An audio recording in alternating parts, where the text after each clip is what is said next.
কি আছে এখানে? স্বর আ, স্বর আ, স্বর আ। আমরা কি বলেছিলাম?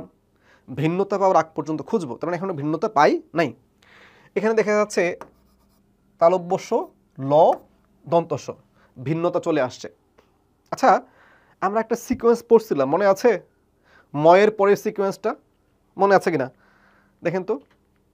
এই ময়ের পরের সিকোয়েন্সটা অন্তস্থ জ, অন্তস্থ ইয় বা অ, র, ল, তালব্যস্য, মূর্ধন্যস্য, দন্তস্য, হ, তাই কিনা? সো এখানে দেখেন তো কে কে আছে, কে আছে? আগে তালব্যস্য আছে, ল আছে, দন্তস্য আছে। কি হলো? ঠিক আছে, আগে ল আসা কথা না? যদি লটা আগে আসতো, এরপর তালব্যস্য, এরপর মূর্ধন্যস্য, দন্তস্য, সমস্যা হইতো না। মানে এখানে আলোটা প্রথমে আসলে আশা, এরপরে আসমান পরে হইলে শুদ্ধ হইতো। বুঝতে পেরেছেন? ভিন্নতা পেলে কিন্তু উত্তর পাওয়া যায়। তার মানে আমার এখানে উত্তরটা হচ্ছে না, মানে এটা হা বা না, শুদ্ধ নাকি অশুদ্ধ, এইটা উত্তর পাওয়া যায়। এবার আসেন, স্বর অ, স্বর অ, স্বর অ, ভিন্নতা আসে না কিন্তু। এদিকে আসছে কি? দন্ত ন, এদিকে আসছে ত, এদিকে আসছে দন্ত ন। আচ্ছা, দুই পাশে একই ধ্বনি, মাঝখানে হইতে পারে? হয়তো তটা নয়ের পরে বা আগে, যে কোনো একটা তো হবে।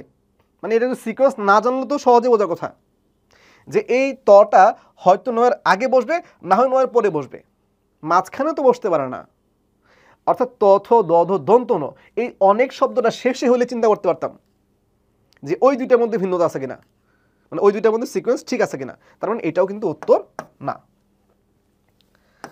আবার দেখেন, ইলিশ, ইতিহাস, ইমারত, তিনটার মধ্যে প্রথমে কিন্তু কোনো ভিন্নতা নাই।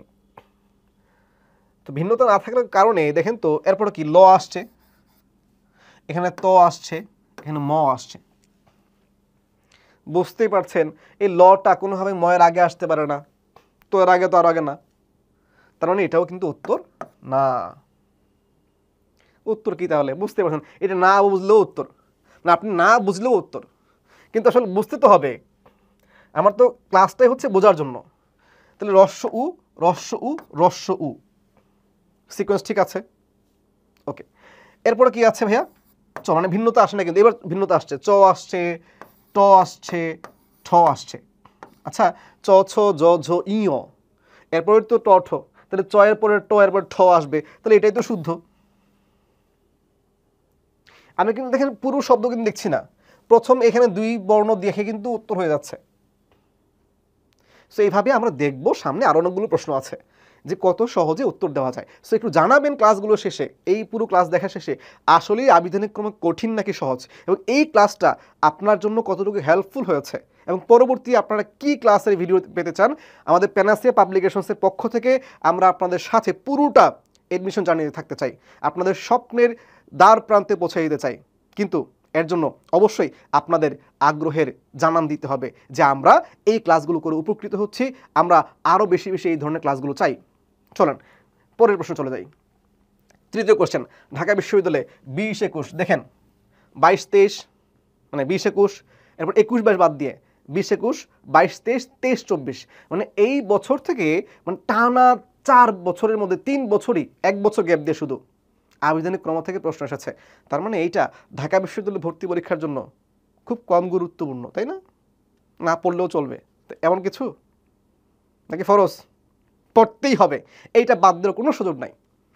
চলেন শিখি। কি আসছে? দন্তন, দন্তস্ব, ব। বুঝতেই পারছি এই দন্তনটা দন্তস্বর আগে আসতে পারে না, ব দন্তস্বর পরে যেতে পারে না, বাদ, উত্তর না। আমি কিন্তু দেখেন পুরোটা শব্দ দেখি না, শুধু ভিন্নতা পর্যন্ত দেখি। আবার দেখেন, এদিকে ফ আসছে, ফ আসছে, প আসছে। আচ্ছা, প কি ফ এর পরে বসতে পারে? উত্তর না। আবার দেখেন, স্বর আ, ম, ব। আচ্ছা, প, ফ, ব, ভ, ম, তাহলে এই বটা আসতো কোথায়? মাটির পরে আগে আসতো, তাই না? এই বটা ময়ের আগে আসতো, তার মানে এটা উত্তর না। উত্তর এটা। কিভাবে? চ, ত, দন্তস্ব, চ ছ জ ঝ ই এরপর ট ঠ ড ঢ মূর্ধন্য ন, এরপরে ত থ দ ধ দন্ত ন, এরপরে দন্ত স। তাহলে চ ত এবং দন্ত স সিকোয়েন্স ঠিক নাকি ভুল? ঠিক। এইটাই হচ্ছে অভিধানে, এইভাবে পাওয়া যায়। আবার চলেন 4 নম্বর কোয়েশ্চেন, চট্টগ্রাম বিশ্ববিদ্যালয়ে 20-21 সেশনে কোয়েশ্চেন কি বলছে? অভিধানে কোন শব্দটি পরে থাকবে? আগে নাকি পরে বলছে? পরে। দেখেন এখানে দন্তস, এখানে হ, তার মানে লিখি উপর বর্ণটা লিখি দন্তস, এখানে আছে হ, এখানে দন্তস, এখানে তালব্যস। ভিন্নতা আসছে কিনা? ভিন্নতা আসছে। বলছে পরে পাওয়া যাবে। আচ্ছা একটু আগে শিখছিলাম মনে আছে, অন্তস্থ জ, অন্তস্থ ইয় বা অ, র, ল, তালব্যস, মূর্ধন্যস, দন্তস, হ। হয়ের পরে যুক্ত ব্যঞ্জনের কাহিনী পড়ে। আমাকে বলেন 4টা বর্ণের মধ্যে, এখানে 4টা শব্দ যে আছে এর মধ্যে সবার শেষে থাকতে পারে কোনটা বলুন দেখি? সবার শেষে থাকতে পারে কোনটা? এই হ ছাড়া আর কেউ হওয়ার সম্ভাবনা আছে? নাই, কারণ এই হই তো পরে আসবে। এখন প্রশ্ন হতে যদি সবার আগে কোনটা বসবে? পরে না বসে যদি আগে বসতো কোনটা বসতো? তখন হচ্ছে আমার এই দন্তস, এই দন্তসের মধ্যে আমি তখন আবার ভিন্নতা খুঁজতাম, যেহেতু এটা ভিন্নতা আসা নাই। কিন্তু এখন কি ভিন্নতা খোঁজার দরকার আছে পরে? আর অলরেডি তো হ শেষে আসবে।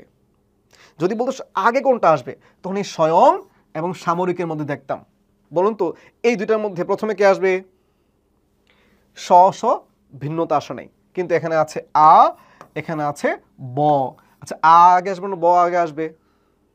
আ আগে আসবে। তাহলে এটা হয়তো সবার প্রথমে 1 নম্বরে এটা বসতো, এরপর এটা বসতো 2য় নম্বরে, এটা বসতো 3য় নম্বরে, এটা বসতো 4র্থ নম্বরে। বুঝতে পারছেন নম্বরগুলো কেন দিলাম? প্রথমে দিলে হয়তো গুলাই ফেলতেন, এখন তো বুঝছেন যে কোনটা পরে বসছে, কেন বসছে।